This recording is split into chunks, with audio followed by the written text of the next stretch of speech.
అమర్ వాళ్ళ ఇంటిని టెర్రరిస్టులు హైజాక్ చేయటం వల్ల అమర్ ఎలాగైనా ఆ టెర్రరిస్టుల్ని అంతం చేయటానికి మనం ఇంటి లోపలికి వెళ్ళలేం. వాళ్ళు ఎంతమంది ఉన్నారు, ఏ ఏ పొజిషన్లో ఉన్నారో మనకు తెలిస్తేనే మనం అటాక్ చేయడానికి ఈజీ అవుతుంది. కానీ ఎలా అని ఆలోచిస్తూ ఉంటే రిస్క్ అయినా సరే బుజ్జమ్మతోటి ఆ ప్లాన్ని సక్సెస్ చేద్దామని అనుకుంటాడు.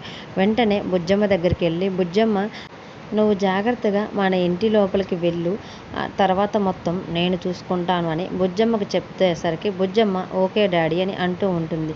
అప్పుడు బుజ్జమ్మ డ్రెస్కి ఒక మైక్రోఫోన్ని సెట్ చేసి, అమరేంద్ర గారు మన ఇంటి లోపలికి సీక్రెట్గా వేరే ఒక రూట్ ఉంది, అది సొరంగంలాగా ఉంటుంది, ఈ మ్యాన్ హోల్ ద్వారా మన ఇంటిలోకి డైరెక్ట్గా నువ్వు జాగ్రత్తగా వెళ్ళమ్మా అని బుజ్జమ్మకి గైడ్ చేసి అమరేంద్ర సార్ బుజ్జమ్మనే ఇంటి దగ్గర ఉన్న డ్రై మ్యాన్ హోల్లో బుజ్జమ్మని జాగ్రత్తగా దింపి, ఇక్కడి నుంచి మన ఇంటి లోపలికి దారి కనబడుతుంది, నువ్వు జాగ్రత్తగా వెళ్ళమ్మా అని అమర్ బుజ్జమ్మకి చెప్పడంతో బుజ్జమ్మ సరే అని ఆ మ్యాన్ హోల్ ద్వారా జాగ్రత్తగా వెళ్తూ ఉంటుంది.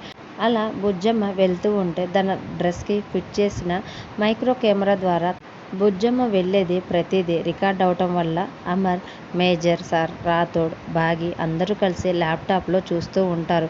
అలా బుజ్జమ్మ వెళ్తూ ఉండేసరికి కొంతసేపటికి అమర్ వాళ్ళ ఇల్లు వస్తుంది. వెంటనే బుజ్జమ్మ ఇంటి లోపలికి వెళ్ళేసరికి అక్కడ ఒకే ఒక్క టెర్రరిస్ట్ ఉంటాడు. అదంతా కూడా బుజ్జమ్మకు ఫిట్ చేసిన మైక్రో కెమెరా ద్వారా అమర్ వాళ్ళందరూ కూడా గమనిస్తూ ఉంటారు. వెంటనే అమర్, రాథోడ్ మనకింకా ఇంటి లోపల ఎంతమంది ఉన్నారో అర్థమైంది, ఒకే ఒక్క టెర్రరిస్ట్ ఉన్నాడు కాబట్టి మనం ఇప్పుడు అటాక్ చేద్దామని వెంటనే బుజ్జమ్మని వెనక్కి రమ్మని మైక్రోఫోన్ ద్వారా తనకి చెప్పు అని అమర్ రాథోడ్తో చెప్తూ ఉండటంతో రాథోడ్ ఒక్కసారిగా చాలా టెన్షన్ పడుతూ, సార్ నేను కంగారులో బుజ్జమ్మకి మైక్రోఫోన్ అమర్చడం మర్చిపోయాను సార్ అని చెప్పడంతో బాగి, మేజర్ సార్ ఇంకా అమర్ అందరూ కూడా ఒక్కసారిగా షాక్ అయ్యి రాథోడ్ వైపు చూస్తూ ఉంటారు.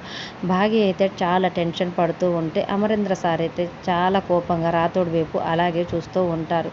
అప్పుడే ఇంట్లోకి వచ్చిన బుజ్జమ్మని ఆ టెర్రరిస్ట్ చూసి, ఏయ్ ఎవరు నువ్వు, ఇక్కడికి ఎందుకు వచ్చావా అని బుజ్జమ్మని నిలదీస్తూ ఉంటాడు. మైక్రోఫోన్ బుజ్జమ్మకి పెట్టకపోవటం వల్ల బుజ్జమ్మని వెనక్కి రమ్మన్న ఛాన్స్ అమరేంద్ర వాళ్ళకి లేకుండా పోతుంది. ఇప్పుడు ఇంటిలో ఉన్న టెర్రరిస్ట్ నుంచి బుజ్జమ్మ ఎలా తప్పించుకుంటుంది, అమరేంద్ర సార్ బుజ్జమ్మని ఎలా కాపాడుకుంటాడు అనేది అప్కమింగ్ ప్రోమోలో చూద్దాం. వీడియో నచ్చితే ప్లీజ్ లైక్ చేసి మన ఛానల్ని సబ్స్క్రైబ్ చేసుకోండి. Thanks for watching.